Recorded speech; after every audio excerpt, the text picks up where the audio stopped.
Hello and welcome everyone to the Creative Confidence Podcast. I'm Colita Stafford, partner at IDEO. We always have conversations with special guests on creativity, leadership, innovation, and growth. So as you are joining today as a listener, I would love for you to share where you're calling in from. Share your location in the chat.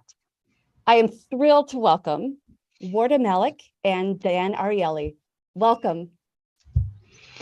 Hi, it's great to be here. And Dan, can you come off mute? There we go. Hello. Because we want to hear you.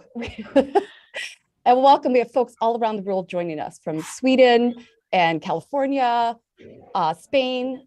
Dan, Wardah, and I are in 3 different locations across the US and Canada today, I believe, correct? Yes. Yes, London. that is correct.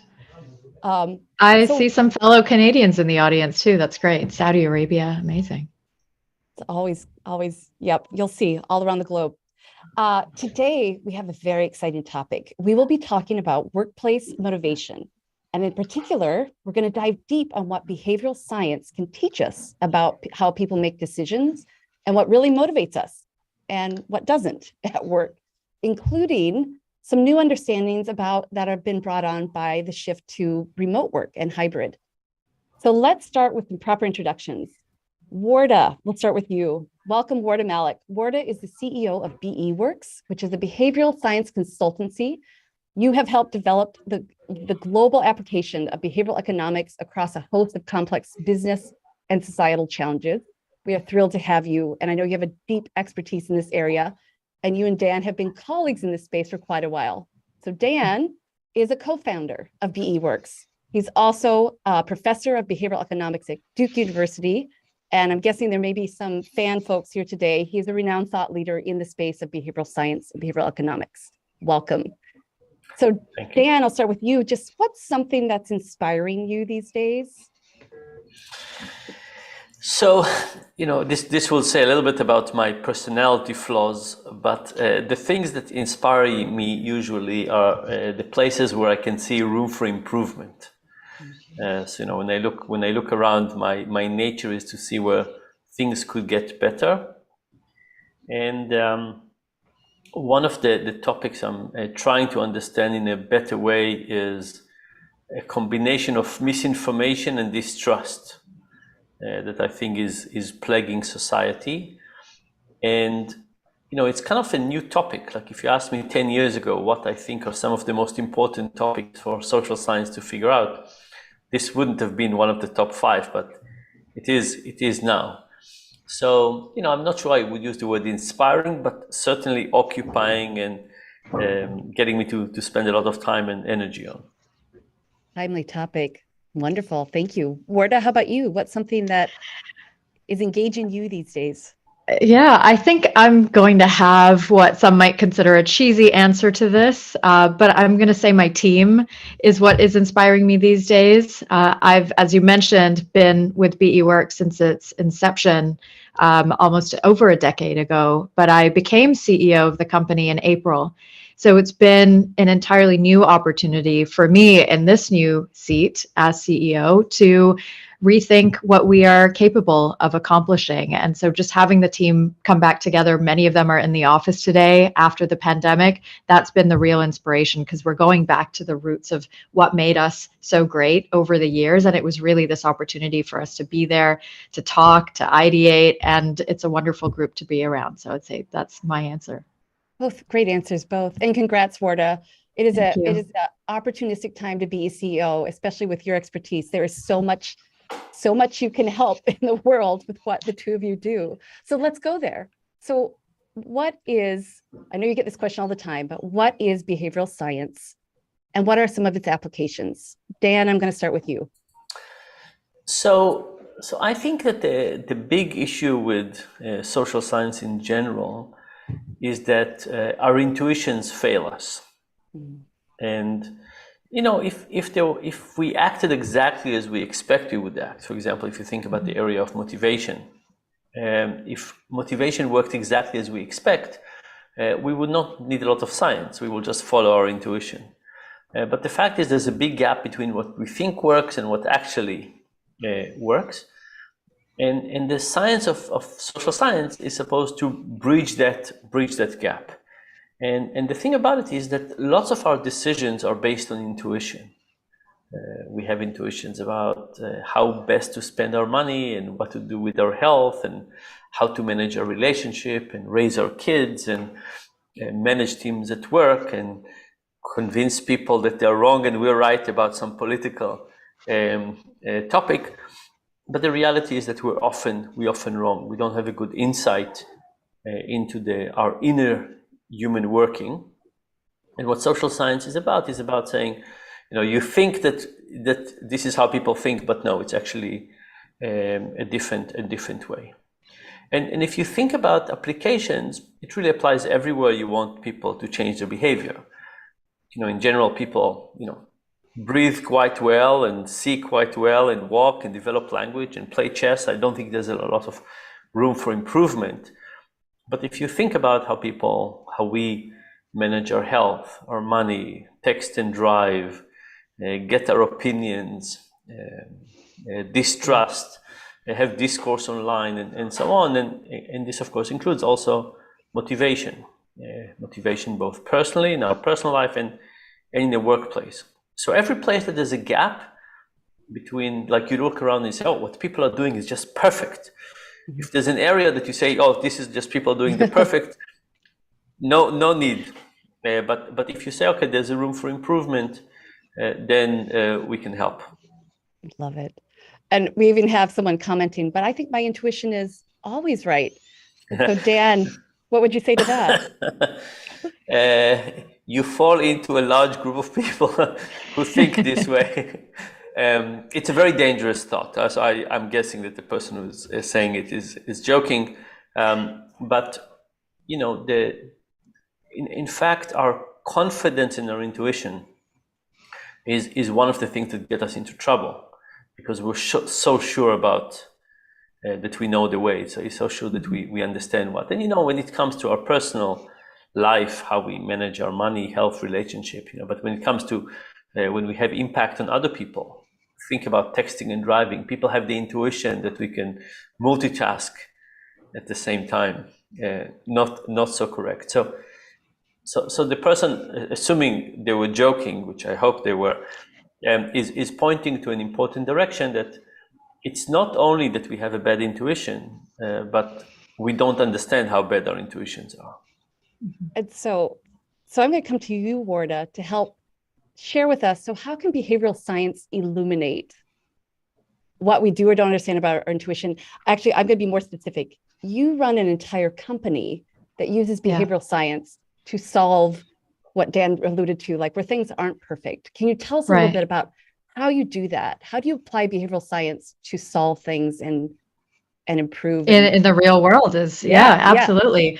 So, as Dan said, in our field, there's all of this wonderful research being done in academia, in the labs where all of our team came from, in the fields of psychology or, cognitive neuroscience, social psychology. And yet so much of it was just locked away in academia, talked about at conferences, and published in academic journals that very few of us read or, even know how to interpret into an intervention or a solution for the real world.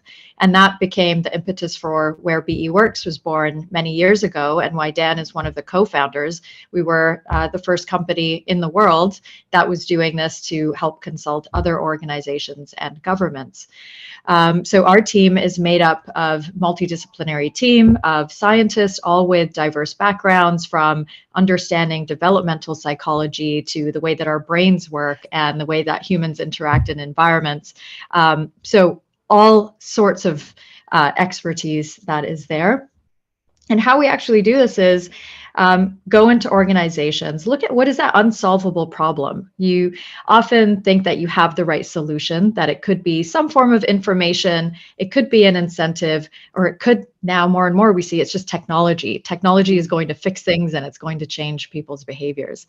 But that doesn't always happen. And so people now call us to say, help us understand what's really happening. Help us look under the hood and figure out how we can get people to do what it is that we want them to do.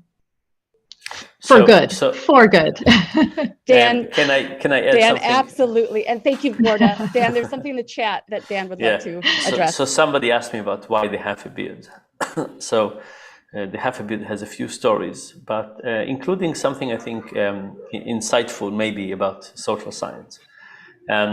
So I was badly burned many years ago, and most of my body is covered with scars, including this side of the face. So I don't have hair on this side just because it's all scarred. But the question is why the half a beard? Because I could shave. But here's the story. Many years ago I shaved for a long time, and I stopped shaving only recently because I went on a month-long hike. And when I finished the hike, I was sort of like this. And I didn't like the half a beard, probably as you're reacting to it now. But I decided to keep it for a little bit longer, just as a memory of the hike. But to my surprise, quite a few people wrote me about this half a beard, and they thanked me for the half a beard. And why did they thank me for it? These were people who were struggling with their own injuries, and they thought that I was completely out with my injury, that I was saying, hey, look how much I don't care. Of course, that was not the real reason, but I decided to keep the beard just as a public servant's announcement. But the reason that this is an interesting story for me is about 4 months later, I realized that I cared less about my own scars. About 4 months later, I realized that I started looking at my scars as the journey of my life. Some people do tattoos. I have all kinds of built-in things. And I started thinking about what happened. And what I realized is that I was standing in front of the mirror for many, many years and shaving. And if you just shave, you just shave. But if you have half a beard, shaving also means that I made myself less non-symmetrical. Right? I was kind of hiding my injury with every movement of the blade. And stopping that was incredibly helpful for me. Now, I started by talking about intuition, and this is a place where my intuition failed me. If you asked me 6 years ago, 5 years ago, hey, Dan, would you like to have half a beard? I would have said, of course not. Why? Because I could have predicted the first day with half a beard. It would be kind of strange. People would look, kids would point, stuff like that, but I wouldn't be able to predict the consequences down the line, 4 months down the line. And for me, I think of myself as a relatively good social scientist. Even I couldn't intuit that this would be a good idea. In fact, I shaved. I made it worse for myself for many years. So that's what I mean, but our intuitions fail us, that we don't really understand our inner working and what are the consequences of the kind of thing that we do. Thank you for sharing that, Dan. And it illuminates why both of you are such experts in this field. Is you use behavioral science to help guide better decisions or changes in behaviors. Is one of the things that it can do. Yeah. So Wardah, you were starting to get to that. I'm so excited to hear some of those stories. So let's dive in and talk about how does it apply to workplace motivations. Dan, I am going to come back to you after you finish your drink. What do we understand about what typically motivates people in the workplace and what doesn't? And how do you study it? How do you gather evidence? Yeah, so maybe I would start, and I would say that I had kind of 3 chapters of my research on human motivation. The first chapter was lab. I would bring people to the lab, and I would pay them more, and I would pay them less, and I would give them compliments, and I would ask them for favors, and I would all kinds of things like that, and I would measure how much work they would do, mostly kind of boring stuff, pressing keys or doing some boring stuff. Then also with BEworks, we started working with individual companies. Wardah, mute if you're moving these papers. It's the volume is tough. Sorry. We started working with companies one at a time, doing similar things, but with companies one at a time. So, for example, there was a big study we did with Intel, in which we compared what happened when we give financial bonuses to what happened when we give a gift in the form of a voucher for a pizza to what happened when we give people compliments. And what we found is that they have very different effects. Overall, the money worked the worst. It had an interesting story, but money worked the worst. Compliments worked the best. Pizza was somewhere in the middle. And it very much mimicked the lab results. But we had lots of experiments with companies, like with people who really get paid, bonuses once a week, once a month, and so on. And then the third chapter, I started looking at data about how companies treat their employees, how the employees feel about the company, and what that means for the stock market return of the company the following year. So, every CEO says, my people is the best thing I have. Wardah just said it. But then the question is, how many CEOs really mean it rather than say it? I think most of them do. And then the question is, do they know what to do? And the answer is many of them don't know what to do. Kind of understanding the secrets of human motivation is not as easy. So we started with data going back to 2006, and we quantified lots of dimensions of human motivation, and we found that some of them don't matter a lot, and some of them do matter a lot. And the nice thing about it is we could compare it to the S&P 500 or some other index. So we could actually measure, this machinery called the company and its output. Now, the stock market performance is not everything, but it's certainly a very nice measure of success. I want to come back to that, because I want to double click a bit more. And so, Dan, you gave a few examples in the company research, like pay versus compliments. I've heard both of you talk about these as intrinsic and extrinsic motivations. So Wardah, can you just share more about what are we coming to understand about intrinsic versus extrinsic, and how are you seeing those things play out in workplace? Yeah, absolutely. So extrinsic is going to be things like cash, bonus, those obvious things that are, there as a reward to get you to change your behavior. And as Dan said, he's done quite a lot of work on either paying people, giving them compliments, or looking at other types of extrinsic rewards, like a pizza party, for example, or some sort of celebration. Intrinsic is really that internal value that you get, how you internalize the rewards of doing a job and feel good about it. And there's different levers to get people to be motivated by each of them. And I think the standard approach, or typical, we tend to rely more on the extrinsic rewards. And we believe that our intuition that paying people to do something is going to be the most motivating thing, as opposed to a compliment or public recognition, right? It's a little bit harder to measure, and you expect the sort of tit for tat. And so Dan's got tons of great research. I know we won't have a chance to go into that, but definitely shout out on that front. So we have a specific example, though, of how does that actually look in a workplace that I'd love to jump into. A factory in Japan had an issue of a lack of sanitary equipment. And this wasn't on the food production side. That equipment was gleaming clean, and you could look at the photographs. It was sparkling. Everywhere outside, the employee spaces and areas where they wash their hands, filthy sinks. Nobody cleaned that because it wasn't really a part of their job description to do that. And so the company said, how do we get people to care more about the other elements of the factory, which aren't the parts that are touching the food, but it's their workplace and it's their environment. And they didn't want to just put up signs and tell, top-down messaging on you got to keep it clean, or to make it a part of somebody's job description, or to enforce these rules on what to do. They didn't want to change the hardware or use any sort of expensive technology to keep the rest of the place clean. And they just asked the question, are there simpler ways that we can do this, where we can create this sort of intrinsic motivation to get people to keep the other parts of their co-working spaces clean? So this is where BEworks comes in. And we did an analysis that came up with a few, I would say, very clever behavioral interventions. One is we actually had the employees survey different areas and sort of rate them for cleanliness. So it was their job. It was coming from their peer group. And that score identified the areas across the factory that their fellow employees felt were not kept clean. From there, there were workers that took responsibility and ownership of cleaning certain areas. So they weren't actually told to do it. And they were all given these sort of Polaroid cameras, which are still in use by the factory today. And they took before and after pictures of those areas.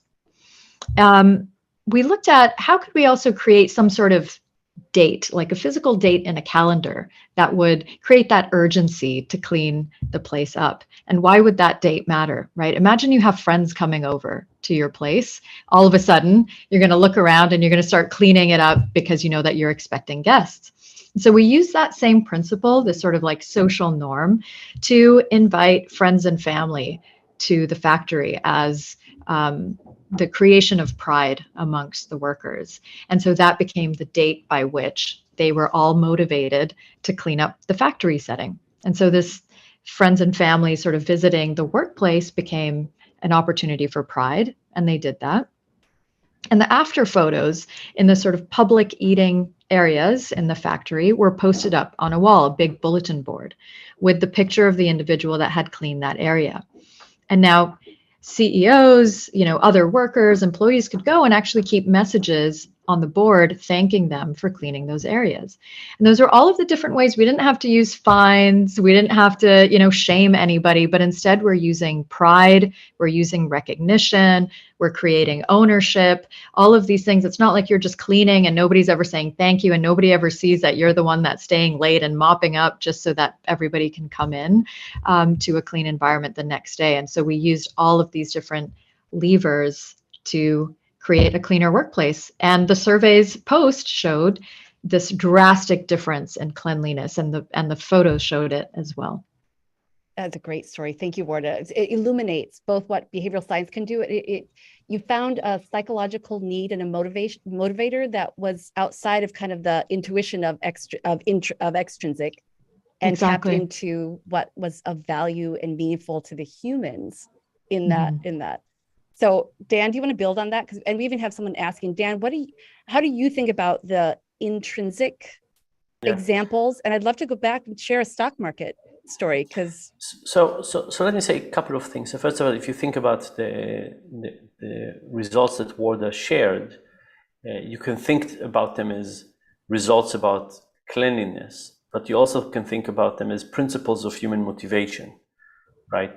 Being proud of something. Right? What is the role of that? Having feedback from your peers, feeling appreciated. So it was applied to cleanliness, but it could be applied to lots of things. So maybe I'll say something about intrinsic motivation, and I'll tell you about the stock market. So extrinsic motivation, we all know, right? Bonuses, salary, health benefits, retirement benefits, quality of coffee, stuff like that. And when we look at it, we don't find a lot of evidence that changes returns in the stock market. We don't find that it has an impact on what's called alpha, right, on excess returns. I'll tell you in a second how we measure it. On the other hand, intrinsic motivation, we find has a big role. And in intrinsic motivation, we divide it into two parts. The first one we call goodwill. What's goodwill?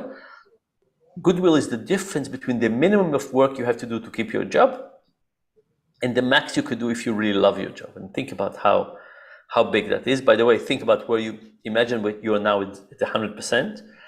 Think how much down you could go and still not lose your job because you still be above the threshold, and how much up you could go if you were truly excited. And if you start thinking about this way, you realize that goodwill is kind of the engine that burns inside of us. It's not about the contract. It's about, are you thinking about your project at night? And are you dreaming about them? Are you talking? It relates to this concept of quiet quitting that we kind of hear in the world. So we are learning. That's right. So the Italian version or the quiet quitting is about it's about saying, you know what, I'm going down to the minimum version, and some people think of it as work-life balance. I don't think it's about work-life balance. I think it's about being disenchanted with work, right? The ideal place is where you feel so fulfilled at work, that you feel that your friends, that in abstract terms. you remember Tom Sawyer and Mark Twain in one of the chapters writes that there are gentlemen in England who ride a horse carriage 20 miles because they say it gives them great pleasure. But if you pay them, they would quit immediately. The reality is that we work for lots of reasons. And I think what quiet quitting shows is that we've lost some of this excess motivation, this goodwill toward the company. We just say, hey, we'll do the minimum. So that's, and by the way, everybody suffers. If somebody goes to work and they're in the quiet quitting category, that person is not enjoying life at work. Yeah. Right? You're not fully engaged in what you do. But there's a second component to intrinsic motivation that I call utility embracing. Mm-hmm. And the idea there is, think about a janitor in hospital. That janitor has a job description. Fill the soap, clean, whatever, and so on. Imagine that one day the janitor sees a family lost in the corridors of the hospital. Should he drop what he's doing and help them? Of course. Imagine one day the janitor hears a patient crying. Should he drop what he's doing and see what there is?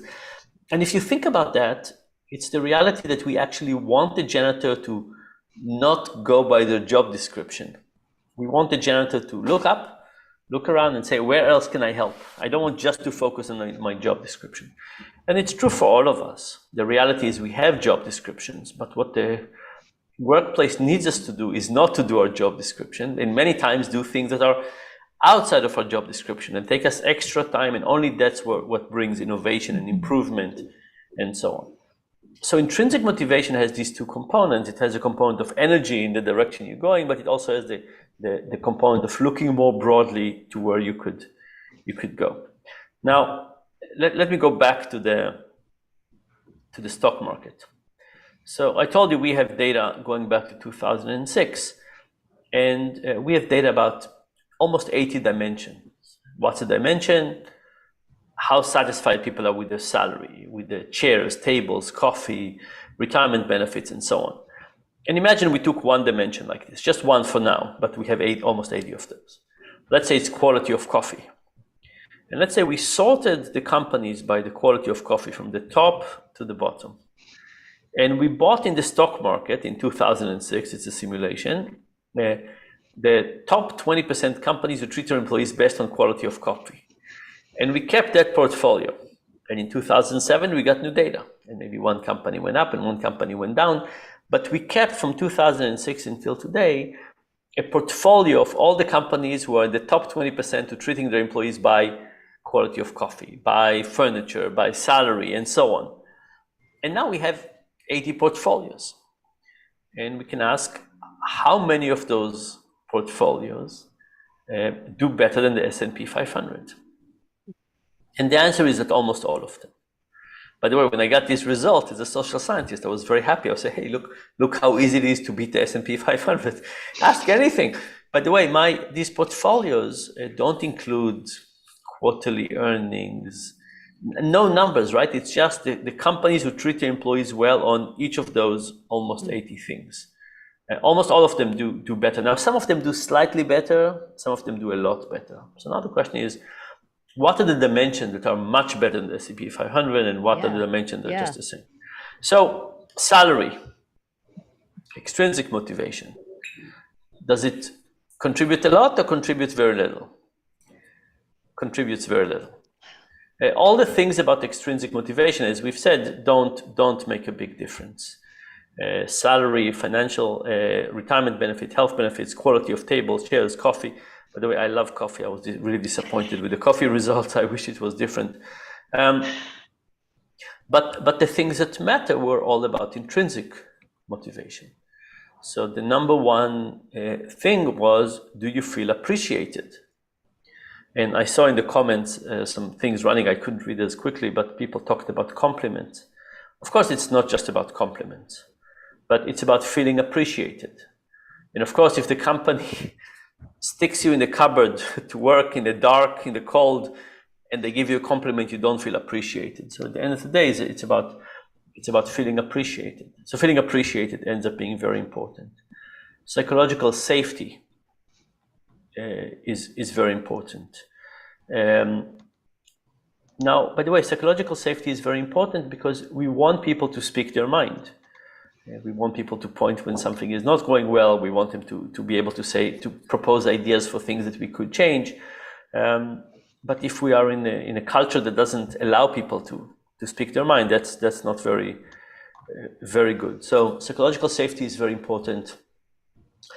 I said salary is not important, but there's actually a version of salary that is very important. And this is the perception of being paid fairly. Fairly. So the absolute level doesn't matter. The relative amount matters a lot. By the way, there was another comment by somebody about management and employees. And that's also very true. If you take a company, and let's say the employees don't feel very appreciated, and the management feels slightly bit more appreciated, and you compare it to a company which everybody is better, it's just an increase, but the gap between management and employees is even higher. So the average is up, and the gap between management and regular employees is higher. That's actually not so good, because we live in a relative environment. So we compare ourselves to our peers and to management. So when the gap, called this management alignment, when the gap between management and employees is too high, it could be that it just doesn't seem genuine. It's not real. It's a comparison. By the way, the one thing that companies do to destroy motivation is bureaucracy. Because if you think what bureaucracy is, first of all, it's about not trusting the employees, right? You say, hey, you can go to lunch with somebody, but we need 16 forms and a video of the whole thing. And then we also tell them, and don't do anything different, because do exactly, don't try and change anything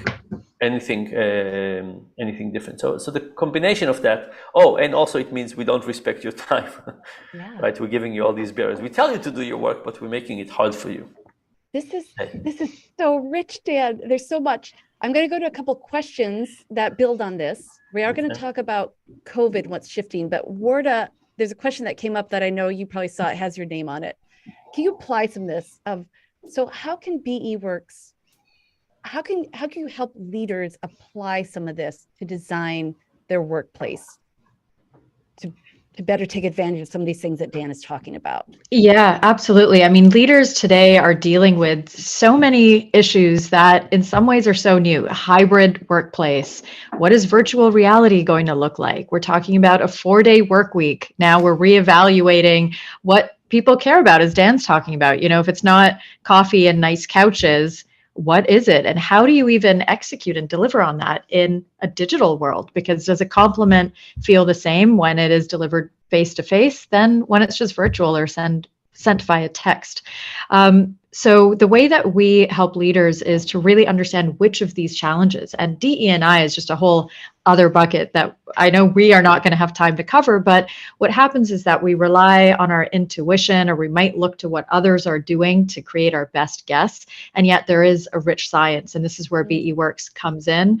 We use the scientific method essentially in the wild to generate new ideas. So we'll dig into your data, we'll look at what your culture is like, we'll observe what people are doing and take all the data that we can to generate new hypotheses, to customize interventions, and then ideally to pilot them and see, is it actually moving the needle? And that's the proof that we would then bring to scale the intervention or to revise it in some way. And for a leader, do you have some guidance on how they might start to think differently about how they approach workplace motivations? So if I could jump in, I think first of all we do have this important distinction between extrinsic and intrinsic, and I think companies need to start measuring human capital.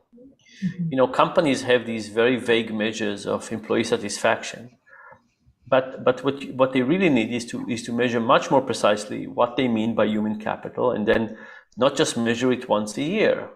We measure stock market performance very often, maybe too often.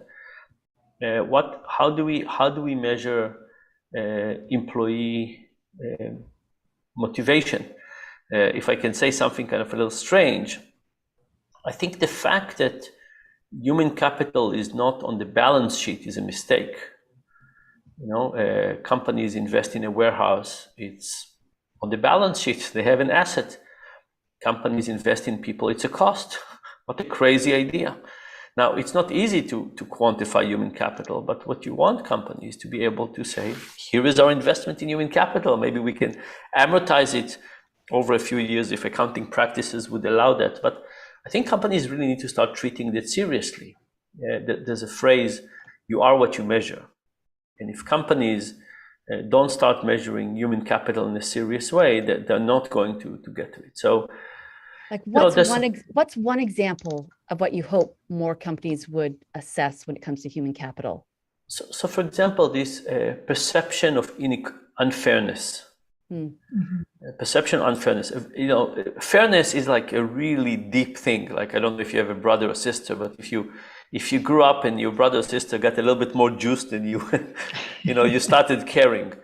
And we are very much biologically wired to think about relative differences. There's this not so funny joke that two people are camping and the bear is coming and one of them is putting their shoes on. And the second one is saying, why are you putting your shoes on? You think with sneakers you could outrun the bear? He said, no, I don't need to run the bear. I need to outrun you. The reality is that a lot of things in life are about relative differences, and we care a lot about those relative differences. And in no satisfaction survey I've seen are people measuring perception of fairness. Unbelievably important. What a great thing to surface, especially in this day and age. So we owe it. There's so many people curious to understand how things are shifting in a hybrid world. Like, we are increasingly finding ourselves in a new work setting. Many things shifted the past few years.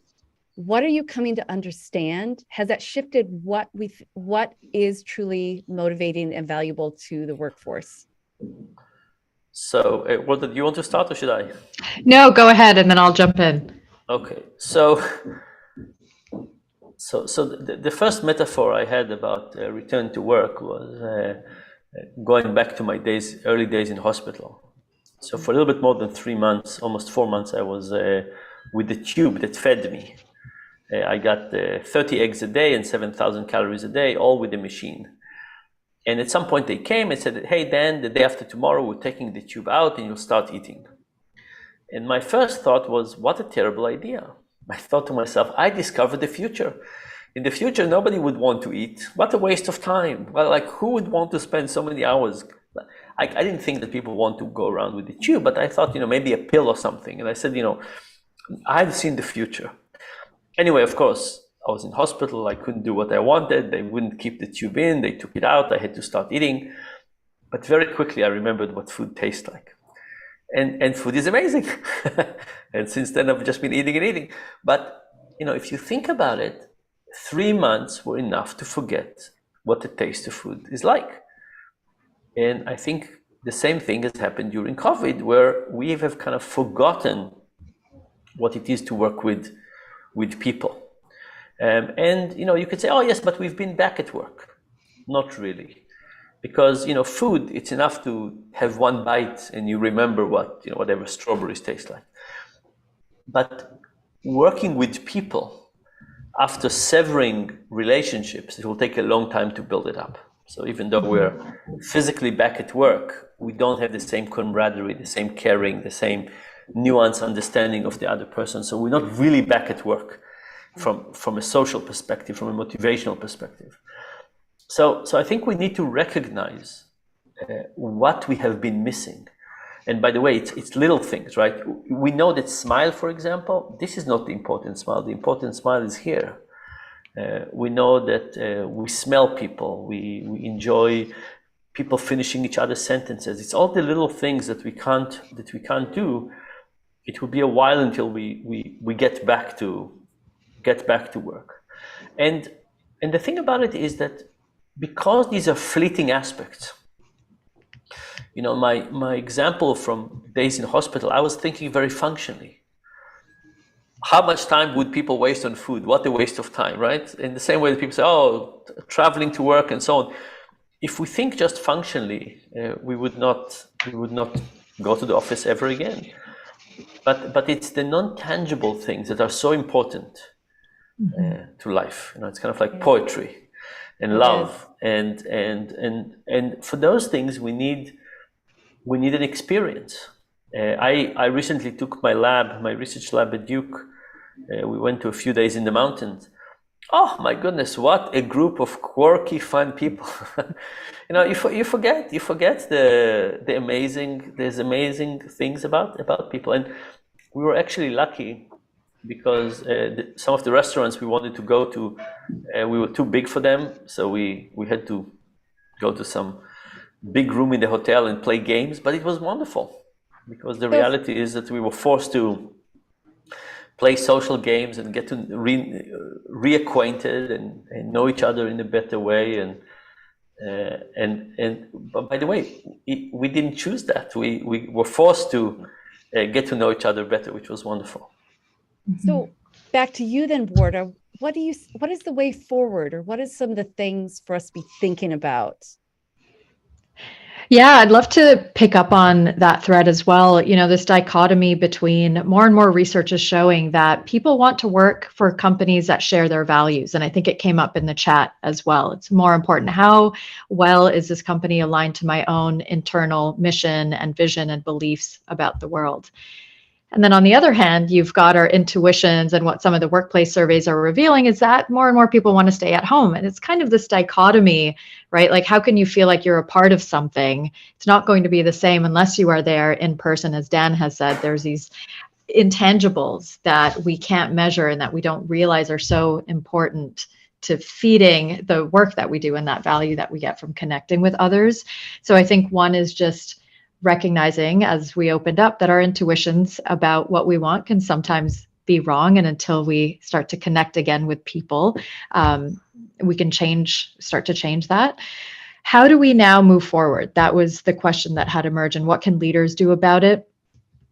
And the one thing perhaps is to think and audit ourselves around this question of, when we are trying to persuade other employees or our teams in some way, are we relying on traditional tools? Are we just relying on, this is an information problem? Or if I just pay them more or change the incentive structure or bribe them in some way, that's the solution. Or maybe there's a new technology and I'll just monitor them and make sure that they're working or have their cameras turned on, and that's going to, solve the problem. So I think when you find yourself not looking at thinking outside of the box and resorting to those more traditional approaches, that might be a way to say, okay, this is probably not the right solution, or could there be something else? So it might just be, what are we too overly reliant on today that needs to be reconsidered?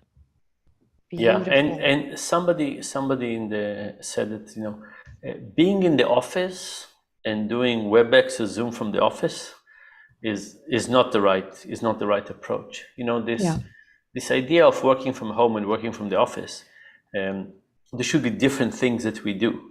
If somebody commute all the way from home to the office to sit in their office with a closed door and talk on Zoom, that's just disrespectful, because then it's clear that there was just no reason to do that. And I think part of the issue of respect is listening, taking into account, making a plan together. We had this big shift.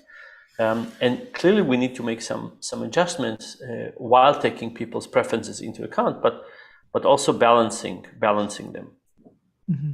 So, Dan and Wardah, we are out of time. And thank you for bringing into the conversation all these questions. And you have really illuminated what people hear. They hear behavioral science and they think very science, but you point out how it's very human. It's all about understanding and connecting and to what makes us human, what motivates us as humans. So we didn't get to everything, but Dan and Wardah have a ton of additional places that you can learn more about what they're doing. So I am going to share, I do encourage you to sign up for the BEworks newsletter. They even have a workplace segment. Dan has a variety of things on finance. You talked about stock market, Dan. So I think everyone thinks they know what they should probably invest in now. And you have some very smart advice on that.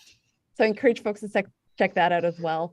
Dan and Wardah, last question, just to close this out, is advice for your younger self. Is there anything you wish someone had said to you, or you would have asked, given to yourself at a different stage in your career? Okay, it's good that you said career. Okay, go ahead, Wardah. I was just going to say, I realized early on that there was a door of somebody very important, and I walked past his office. I saw that he had gone in and shut the door, and I thought to myself, I shouldn't knock on it because I'm probably going to bother him and he won't know who I am anyway. I'm glad I didn't listen to that voice, because when I knocked on the door, he invited me and we had a wonderful conversation, and it sort of changed a lot of trajectories. And so for me, that has been a lesson that I've just carried forward with me. Knock on a door, even if you think you're going to be bothering somebody, that's not reality. That's just a belief that you hold in your head. So it's a simple one. I love it. You disrupted your own intuition there. I did. Yeah, you did. Exactly. It suits you. How about you, Dan? We started by talking about the way in which social science can inform business decisions, but in fact it goes both ways. The reality is that where academia leaves and where business starts, there's a huge gap in the middle, and we need to learn from both directions. And I think that for too long in my academic career, I was under the assumption that I'll produce a paper. At the end of it, there'll be some management suggestions of what you could do, applied suggestions, and somebody will pick it up. And I wasted way too many years, but by not thinking about where research could actually be used. I think research at the end of the day, it's wonderful as a tool, right? It's like a riddle that you get to think about as an academic and solve something and figure something out. But it's much better if it's useful for something. And if I met myself in the beginning of my career, I would have started earlier to think about what is not just knowledge for knowledge's sake, but it could actually be useful for improving something. Well spoken. Well, and you've definitely, both of you have come. Everything you do is about helping people apply, do, change, impact. And so thank you. Thank you for the inspiration today. Thank you for reminding all of us that we can check our intuitions, and maybe there's a different way we should be thinking about it. And I just want to say thank you. So again, and everyone for joining. We've been talking with Wardah Malik and Dan Ariely on workplace motivation. And I just hope all of you continue to be inspired and think differently about what you want to start to shift or maybe re-examine in how you think about motivation at work. Thank you, everyone. Thank you. Bye.